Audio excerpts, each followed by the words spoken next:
máls tekur formaður fjárlaganefndar, hv. 2. þingmaður Reykjavíkurkjördæmis suður, Vigdís Hauksdóttir. Virðulegi forseti, hér mæli ég fyrir máli frumvarp til fjáraukalaga fyrir 2015. Raunverulega það svo, virðulegi forseti, að ég sjálf fór fram á það að málið kæmi inn í hv. fjárlaganefnd á milli umræðna. Málið var tekið þar á dagskrá. Engar breytingartillögur eru frá meirihluta fjárlaganefndar. Því kemur þingskjalið svo breytt til þingsins eins og það var eftir atkvæðagreiðslu við aðra umræðu og hér það lagt til að það verði samþykkt eins og það stendur nú. Hv. 7. þingmaður Suðurkjördæmis, Oddný G. Harðardóttir, veitir andsvar við ræðu hv. þingmanns. Herra forseti, í síðustu ræðu hv. þingmanns Vigdísar Hauksdóttur, formanns fjárlaganefndar, við aðra umræðu fjáraukalaga, þá var það hv. þingmaður sjálfur sem fór fram á það að fjáraukalögin yrðu kölluð inn á milli umræðna og nefndi sérstaklega að þar yrði rætt breytingartillögu minnihlutans afturvirkar greiðslur til aldraðra og öryrkja.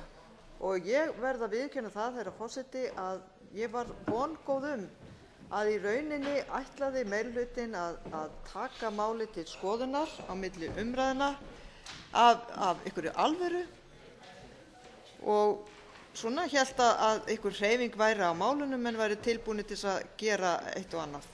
En svo var ekki, því miður. Og ég vil spyrja hv. þingmann Vigdísi Hauksdóttur, sem í Framsóknarflokknum, sem oft hefur nú verið með svona einhverjar félagslegar taugar í sér og var ekki með tekjuskattalækkanir á sinni stefnuskrá, heldur þvert á móti mikla aukningu. Ég man að hv. þingmaður nefndi sjálfur 13 milljarða til nýrra verkefna og bættrar stöðu Landspítalans.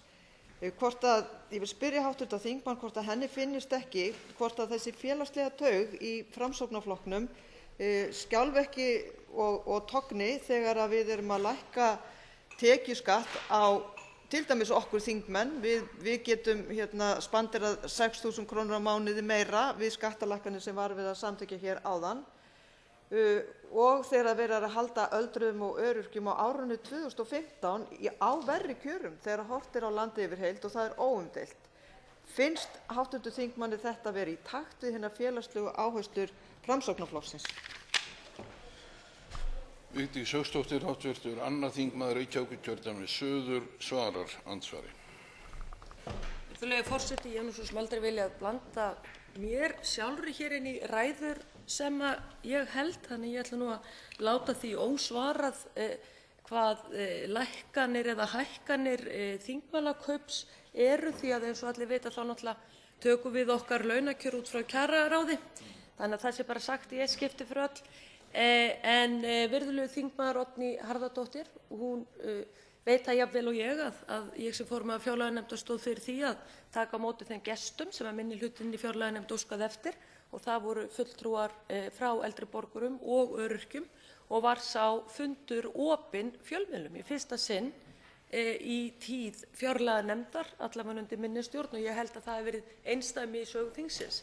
Þetta var afar góður fundur.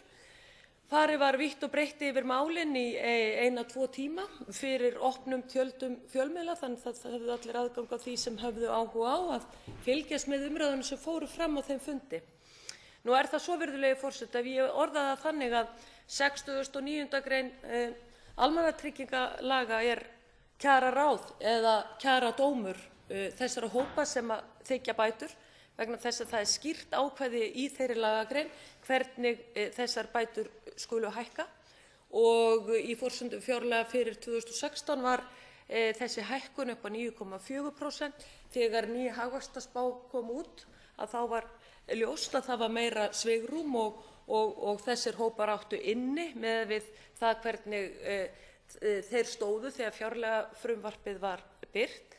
og því fengu þeir hækkun upp á 0,3% og nú stendur þetta í 9,7%. Virðulegi forseti, ég vil líka taka það fram að þarna er búið að taka tillit til fjölgunar í þessum hópum, þannig að þetta er 9,7% sem þessir hópar fá og það hefur komið fram að það er nákvæmlega rétt reiknað. Oddný G. Harðardóttir, hv. 6. þingmaður Suðurkjördæmis, veitir andsvar öðru sinni. Herra forseti, opni fundurinn var haldinn að kröfu minnihlutans og vísað í þingsköp hvað það varðar. Hv. þingmaður lét að því liggja að það hefði verið sérstakt framfaraskref af hálfu meirihlutans, en látum það gott heita. Ég vil bara minna á að lög um almannatryggingar eru til þess að standa vörð um lágmarkskjör aldraðra og öryrkja. Fordæmi er fyrir því að gera betur. Það var gert eftir kjarasamninga 2011. Það er ekki sem segir að það megi ekki gera betur. Lögin eru aðeins til þess að gæta lágmarkshagsmuna.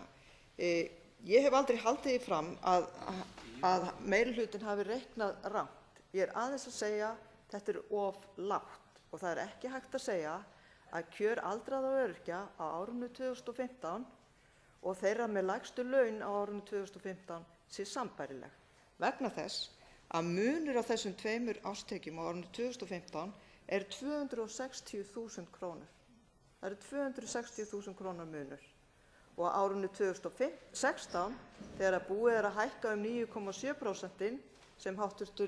þingmaður fór yfir hér áðan, þá verður munurinn 216.000 krónur á árslaununum vegna þess að lægstu laun hækka frá 1. maí 2016. Með þessum aðgerðum er verið að sjá til þess að þeir sem hafa engar aðrar tekjur, þeir lífeyrisþegar sem hafa engar aðrar tekjur, þeim er haldið undir lágmarkslaunum í landinu.